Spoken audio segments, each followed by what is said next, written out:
اللہ تعالیٰ نے قرآن مجید میں فرمایا ہے کہ وَأَتِمُّ الْحَجَّ وَالْعُمْرَةَ لِلَّهِ، فرمایا حج اور عمرہ مکمل کرو اللہ کی رضا کے لیے۔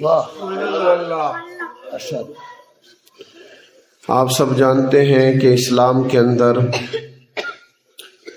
نیت اور ارادے کا کتنا عمل دخل ہے۔ جب تک ارادے اور نیتیں باوضو نہ ہوں اتنی دیر تک کوئی عمل بھی اللہ کے حضور قبول نہیں ہوتا۔ تو کرنے کا کام یہ ہے کہ کوئی بھی ہم خیر کا کام کریں، کوئی بھی نیکی کا کام کریں، کوئی بھی اللہ تبارک و تعالیٰ کو راضی کرنے کی صحیح کریں تو سب سے پہلے اپنی نیت کو دیکھیں، اپنے ارادے کو دیکھیں، اپنے اندر پیدا ہونے والے جذبات کو دیکھیں کہ ان میں اللہ کی رضا موجود ہے۔ کئی دفعہ ایسا ہوتا ہے کہ ہم نہ چاہتے ہوئے بھی دکھلاوا کر رہے ہوتے ہیں، لاشعوری طور پر شعوری طور پر لوگ بہت سارے ایسے کام کرتے ہیں جس میں محسوس ہوتا ہے کہ تصنع واضح ہو گئی، تو بڑی محنت کر کے، بڑی جد و جہد کر کے کوئی نیک کام کیا جائے لیکن اس کا نتیجہ ہی کوئی نہ نکلے۔ آپ دیکھتے ہیں دنیا میں بہت سارے لوگ وہ کاروبار بند کر دیتے ہیں جو کاروبار کیا جائے پر اس میں کوئی نفع نہ ہو۔ لوگ وہی کاروبار کرتے ہیں جس میں نفع ہوتا ہے، فائدہ ہوتا ہے۔ تو دین کا کوئی بھی کام اس وقت فائدہ مند ہوتا ہے جب کہ اس کے اندر نیت اور ارادہ درست ہو، جب اس کے اندر اخلاص شامل ہو، اللہ تعالیٰ کی رضا شامل ہو، اس کو راضی کرنے کا جذبہ شامل ہو۔ سبحان اللہ۔ نبی پاک صلی اللہ تعالی علیہ وسلم نے فرمایا ہے 3 طرح کے لوگ قیامت کے قریب حج عمرہ کریں گے۔ کچھ تو خالص حج عمرہ کریں گے، کچھ سیاحت کریں گے، اور تیسرا فرمایا کچھ لوگ تجارت کریں گے۔ تو خالص اللہ کی رضا کے لیے کوشش کرنی چاہیے کہ انسان اللہ کے گھر جائے۔ آج کل سٹیٹس کا دور ہے،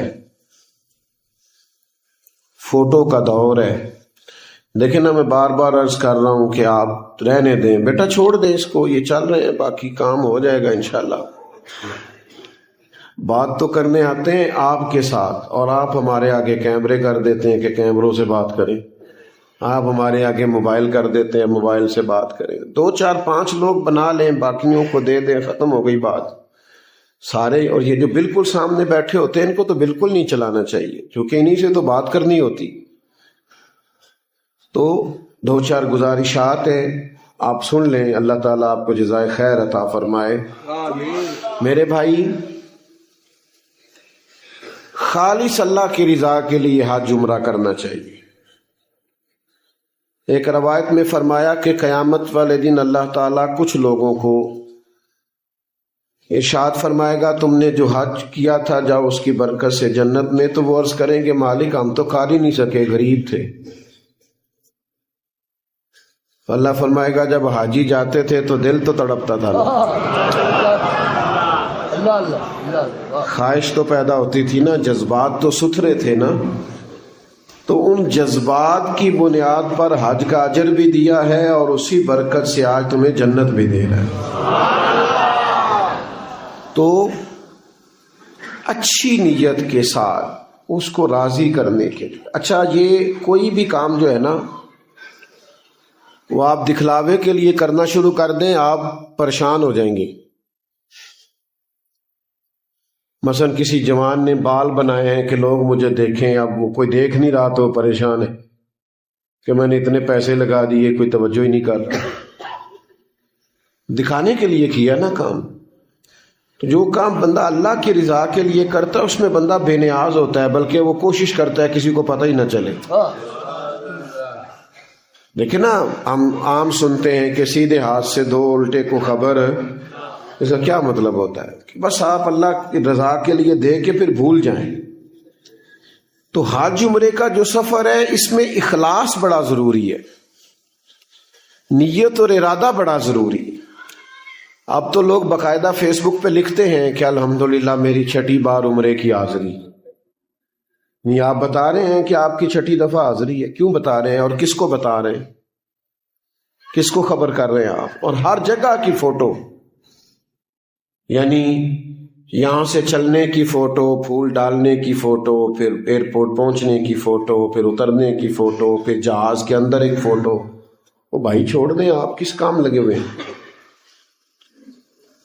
آپ کے ہاتھوں میں کیمرے نظر آ رہے ہیں، حالانکہ اس سفر میں تو آپ کے ہاتھ میں تسبیح نظر آنی چاہیے تھی، آپ کے ہاتھ میں قرآن مجید کے نسخے نظر آنے چاہیے تھے۔ تو اخلاص، ایک بزرگ ہیں حضرت ابو مرتاش رحمۃ اللہ علیہ، امام کشیری نے رسالہ کشیریہ میں ایک بڑی لطیف بات لکھی ہے، اور فرماتے ہیں کہ شیخ فرماتے ہیں میرا 3 4 حج تھا نفلی، اور 2 4 دنوں کے بعد میری روانگی تھی، تو میں گھر میں بیٹھا ہوا تھا، تیاری میں نے پوری کر لی تھی، نفلی حج کو جا رہا تھا، فرض تو میں ادا کر چکا تھا، تو میں بالکل تیار تھا حج کے لیے جانے کو۔ ایک دن گھر میں بیٹھے ہوئے تھے تو والدہ نے مجھ سے کہا بیٹا ذرا پانی کا پیالہ تو دینا۔ سامنے مٹکا پڑا ہے پانی والا اور اس کے ساتھ ہی پیالہ پڑا ہے، 2 4 5 قدم چل کے جانا ہے بس۔ تو فرماتے ہیں میرے دل میں خیال آیا کہ چھوٹا بھائی اگر دے دے تو کیا حرج ہے، ایک تو میں شیخ ہوں، عالم ہوں، بزرگ ہوں، بقلم خودی، اور دوسرا یہ کہ اب میں حج کا مسافر بھی ہوں، کل پرسوں جانے والا ہوں۔ تو میں نے کہا بھائی سے کہ ذرا والدہ کو پانی دینا، تو کہتے ہیں بھائی نے، اماں نے مجھ سے مانگا تھا، میں نے بھائی کو کہہ دیا، تو وہ بھائی پانی بھر کے لائے، ماں کو دے دیا، ماں نے پی لیا۔ تو اچانک نہ میرے دل میں خیال آیا، میں نے کہا یار تیرے لیے 1000 میل مکے میں جانا آسان ہے اور چند قدم اٹھ کے اماں کو پانی دینا مشکل ہے، بجا اس کو سمجھیں۔ حالانکہ زیارت تو ماں باپ کی کرنا بھی حج کا ثواب ہے، لیکن چونکہ اس حج میں پھول پڑیں گے، اس حج میں پتہ چلے گا، اس میں مبارکیں آئیں گی، ایک اور پہلو بھی زندگی کا کھلے گا، تو اتنے لمبے سفر کے لیے میں تیار ہوں، لیکن چند قدموں پہ ماں کو پانی پلانے کے لیے ذہنی طور پر تیار ہے۔ حج میرا نفلی تھا، تو فرماتے میں نے ارادہ کینسل کیا، میں نے کہا اس سال نہیں جاتا، پہلے پورا سال ماں کی خدمت کروں گا، پھر اگلے سال جاؤں گا حج کرنے۔ اس لیے کہ مجھے یہ بھی تو دیکھنا چاہیے نا کہ میرے من میں کیا ہے، اندر کیا ہے، میں حج کرنے جا رہا ہوں، میری باطنی کیفیات کیا ہیں، کیا حج عمرہ واقعی اللہ کے لیے پورا کرنے لگا ہوں یا کچھ اور بھی پیش نظر ہے۔ آپ یقین کریں کہ لوگ حج عمرے پہ کچھ آتا ہے تو پہلے لوگ کہتے تھے میرے لیے دعا کی، وہاں زیارت کیا کیا کی، قرآن مجید کتنا پڑھا، یہ تبادلہ خیال ہوتا تھا۔ اب لوگ پوچھتے ہیں ہوٹل کتنے سی تہاڈا، نیڑے ہی سی، کس طرح آنا جانا تھا؟ وہ بھائی آپ، اور بڑے بڑے یہ میں جی 5 سٹار میں رہتا ہوں، میں فلانے میں رہتا ہوں، میں اتنے پیکج میں جاتا ہوں، جائیں آپ کے پاس جائز پیسے، مہنگے سے مہنگے میں جائیں، پر مقصود کوئی ہوٹلوں میں رہنا تو نہیں نا، وہاں گئے ہیں اللہ کے گھر میں رہنا مقصد ہے۔ ہم کئی دفعہ مجھے بھی دعوت دی جاتی ہے کہ یہ لوگ حج پہ جا رہے ہیں، کچھ تو آپ بھی آئیں، ان سے کچھ بات کریں، کچھ سمجھا دیں اپنی بساط کے مطابق۔ تو حج کی ٹریننگ دینے والے سارے لوگ یہی کہہ رہے ہوتے ہیں کہ حج پہ جانے سے پہلے پیدل چلو پیدل چلو پیدل چلو، وہاں چلنا پڑے گا. سب یہی کہتے ہیں اور باقی ٹھیک کہتے ہیں، چلنا بھی چاہیے. تو میں دوستوں سے کہا کرتا ہوں کہ پیدل بھی چلو، لیکن حج عمرے پہ جانے سے پہلے 2-3 گھنٹے مسجد میں بیٹھنے کی بھی عادت بناؤ، تاکہ وہاں جا کے حرم میں بیٹھ بھی سکو، قرآن مجید بھی پڑھ سکو. لیکن اگر عادت یہی ہے کہ بس نماز ہوئی اور نکلے، پھر اس بازار میں نکل گئے، پھر اس بازار میں نکل گئے، چلے منع نہیں، لیکن آپ عبادت کے لیے آئے تھے. اگر زیادہ وقت اللہ کی یاد میں گزر جاتا، تلاوت قرآن مجید میں گزر جاتا، دعا و مناجات میں گزر جاتا، درود و سلام میں بیت جاتا تو زیادہ بہتر تھا، زیادہ اچھا تھا، زیادہ فائدہ مند تھا.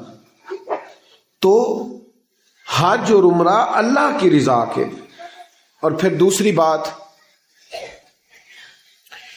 حج اور عمرے میں جانے کے لیے 2 سواریاں بڑی ضروری ہیں جن کے ساتھ سفر کرنا ہے. 2 سواریاں، ایک ذوق، دوسرا شوق.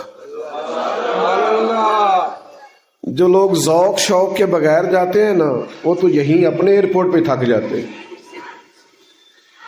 ذوق شوق ہو نا تو آپ یقین کریں سفر لگتا ہی نہیں.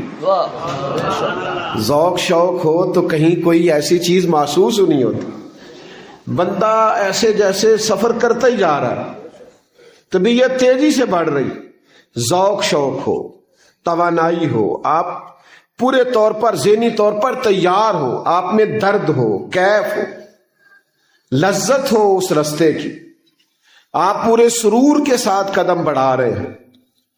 لیکن اگر ذوق شوق ہی نہیں تو پھر یہیں سے اعتراض شروع ہو جاتا ہے کہ دیکھو نا جی، انہوں نے وہ ایئرپورٹ پہ کتنی دیر لگا دی، پھر جناب جہاز کا کھانا ٹھیک نہیں، پھر جناب سیٹوں کا بڑا مسئلہ ہے، پھر جناب وہاں امیگریشن پہ بڑا ٹائم لگ گیا. او بھائی کیا ہو گیا آپ کو؟ لوگ تو بحری سفر کرتے تھے، 8-8 10-10 دن لوگ بحری جہاز پہ سفر کر کے جاتے. اب تو حاجی کے کپڑوں کی استری نہیں ٹوٹتی اور آ جاتا ہے جدہ یا مدینہ منورہ. تو بالکل آپ گھر سے بھی گاڑی میں بیٹھے ہیں، وہاں بھی جا کے آپ کو ساری سہولیات حاصل ہیں، جہاز میں کھانا ہے، ساری زندگی کی آسانیاں ہیں، اور آپ آرام سے چند گھنٹوں میں 4-5 گھنٹوں میں آپ اتر گئے ہیں. دشواری کس بات کی؟ صرف یہ کہ ہم آسان پسند ہو گئے، طبیعتوں کے اندر آسانی بڑی آ گئی. کرنے کا کام یہ ہے کہ ہم بڑا شوق پیدا کریں. یہ کیوں نعتیں سناتے تھے ہمیں ہمارے بزرگ؟ تاکہ شوق پیدا ہو. یہ کیوں فضائل سناتے تھے مکہ مدینہ کے؟ تاکہ ہماری طلب بڑھے. یہ بار بار اس پر شعر و شاعری، اس پر نعت، خوشگلو نعت خانوں کی نعتیں، اس پر مناقب، کیوں؟ کہ ہماری طلب پیدا ہو. طلب، ذوق جب توانا ہوتا ہے تو پھر سفر کرنے میں آسانی ہوتی. شوق سے بندہ جاتا ہے تو پھر ذرا رنگ جانے کا اور ہوتا ہے. لیکن اگر شوق ذوق ہی نہیں تو پھر کیسے وہ سعادت حاصل ہوگی؟ ایک حضرت غوث اعظم رضی اللہ تعالیٰ عنہ کے پاس ایک شخص آیا. اس نے آ کے کہا جی میں جی اللہ کے فضل سے 4تھی بار 5ویں بار یا 6ٹھی بار میں حج پہ جا رہا ہوں. نفل ہی تھا اس کا. تو حضرت فرمانے لگے کہ کیسے آئے ہو؟ کہا میری کچھ تربیت کر دیں. فرمایا مجھ سے تربیت لینی ہے نا تو پھر اس سال حج پہ نہ جا.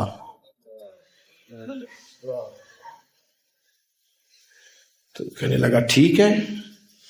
اگلے سال جب حج کا مہینہ آیا نا تو پہلے تو اس کی پچھلے سال تو کیفیت ہی اور تھی. آئندہ حج کا مہینہ آیا تو نام سن کے رونے لگ گیا. اور بار بار ذکر آئے حج کا مہینہ آ رہا ہے اور فلان جا رہا ہے. چلیں آج کل کے ماحول کے تناظر میں سمجھ لیں کہ درخواستیں ہو رہی ہیں اور قرآن دازی ہو رہی ہے. جب وہ کیا بات سنتا تو روتا. حضرت سے کہنے لگا حکم کیا ہے؟ فرمایا یہ تیرے آنسو بتاتے ہیں کہ اب تیری تیاری ہو گئی ہے. اب تیرے آنسو بتاتے ہیں کہ تیری تیاری ہو گئی. تیاری اب تو تیاری کر اور جا. تو یہ اصل تیاری ہے کہ آپ کا ذوق ہو، آپ کا شوق ہو، آپ کا درد ہو، آپ کے اندر کیفیت ہو، آپ وہ طلب پیدا کریں. باقی میں کچھ لوگوں کو یہ بھی کہتے ہوئے سنتا ہوں کہ فلانا بڑے عمرے کرتا ہے تو اس کو فلانا نیکی کا کام کر لینا چاہیے. تو میرے بھائی وہ کر رہا ہے نا عمرے تو اسے کرنے دو.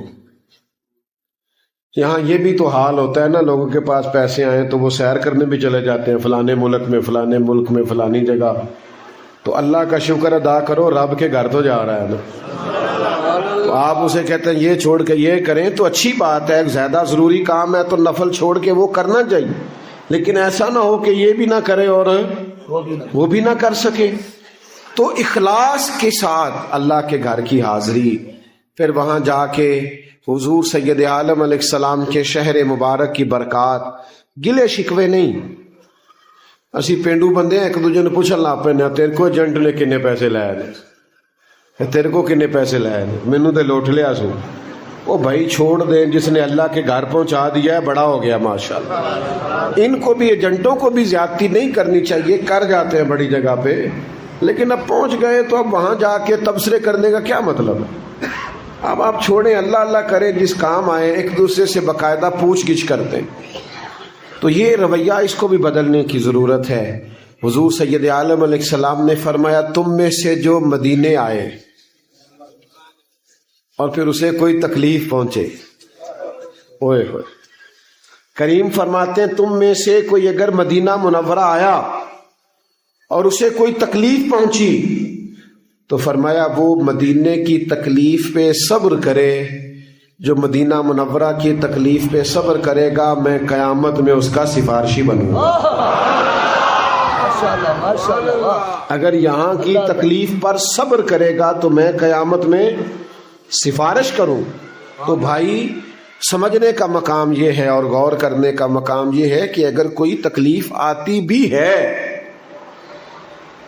تو دیکھے تو صحیح سفر کون سا ہے.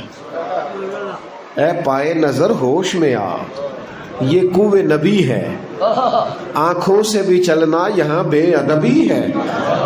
اور اعلیٰ حضرت فرماتے حرم کی زمین اور قدم رکھ کے چلنا، حرم کی زمین اور قدم رکھ کے چلنا، ارے سر کا موقع ہے ہو جانے والے، یہ تو سر کے بل چلنے کا موقع. اور پھر ایک اور بھی میں آپ کی خدمت میں عرض کروں، تبصرے ہم بڑے کرتے ہیں، تبصرے نہیں کرنے چاہیے. فلانا حج پہ آیا ہے تو یہ کرتا ہے تو وہ کرتا ہے، ہمیں گفتگو کا موضوع بھی چاہیے ہوتا ہے نا. وہاں جا کے نا تو بس جو آئے ہیں بلائے گئے ہیں. آپ اپنی معافی کی طرف توجہ رکھیں، ادھر ادھر دیکھنے کی ضرورت. معافی لینے آئے ہیں اللہ سے معافی لیں، بخشش کرانے آئے ہیں رب کے حضور عرض کریں کہ یا اللہ ہماری بخشش فرما. لیکن ہم بڑے تبصرے کرتے ہیں، بڑی پہلے تو صرف ممبر پہ خطیب تقریر کرتے تھے نا، اب تو ہر چوک میں 2-4 خطیب مل جاتے ہیں. ہم سارے خطیب ہیں. اب مولوی دی تے کسی محفل چاہے سن لئیے، ورنہ تے مولوی نو بھی بندیاں چ پہ جائے تو سننی پیندی ہے، کیونکہ بڑے بڑے خطیب بڑے بڑے واعظ پھٹوں پہ چوکوں میں چوراہوں میں ملتے ہیں. وہ کہندے نہیں تینوں میں دسنا. تو میری گزارش یہ ہے کہ بجائے تبصرے کرنے کے وہاں جائیں تو وہاں جا کے عبادت کریں، وہاں جا کے تلاوت کو وقت دیں، وہاں جا کے اللہ کے حضور حاضر ہوں. اپنی بات کو ختم کرنے لگا ہوں. 1-2 چیزیں آپ سب میری بات پر توجہ کریں سارے. سبحان اللہ.